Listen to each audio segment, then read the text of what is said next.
সাতক্ষীরায় অল্প বিনিয়োগে দ্বিগুণ লাভের কারণে গলদা চিংড়ি চাষে বাড়ছে আগ্রহ। মরক লাগায় বাগদা চাষ থেকে সরে আসছেন চাষিরা।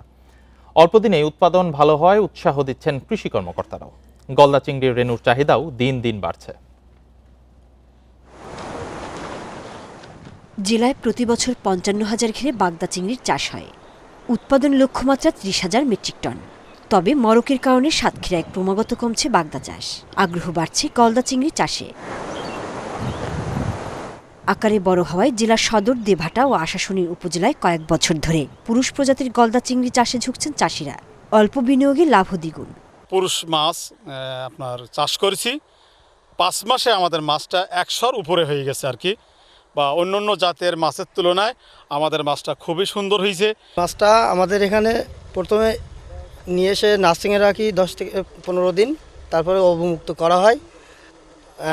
দীর্ঘ 3 থেকে 4 মাস পরে মাছটা আমরা ধরতে পারি, তখন 100 গ্রামের উপরে আমরা ওয়েট পাই। গ্রোথ অনেক বেশি এবং এটি যেহেতু রোগমুক্ত চিংড়ি এবং উন্নত জাতের, সে কারণে এটির ব্যবস্থাপনা ভালো হলে এটি অনেক স্বল্প সময়ে হারভেস্ট করা যায়। মৎস্য কর্মকর্তারা বলছেন, জেলায় গলদা চিংড়ি চাষে অফুরন্ত সম্ভাবনা আছে।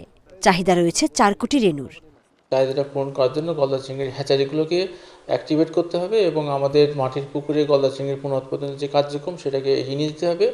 এবং পাশাপাশি আমাদের সরকারি যে হ্যাচারিগুলো আছে সেখানে একটা সাইকেলে হয়, সেখান থেকে 2 বা 3 আমি উদ্যোগ নিয়েছি, সেটা বাড়াবো। এইভাবে কয়েক বছর গেলে আমাদের এই চাহিদাটা অনেকাংশেই আমাদের এই পূরণ হবে। সাতক্ষীরায় এবছর 20,000 হেক্টর জমিতে গলদা চিংড়ি চাষ হয়েছে। উৎপাদন লক্ষ্যমাত্রা 11,000 মেট্রিক টন।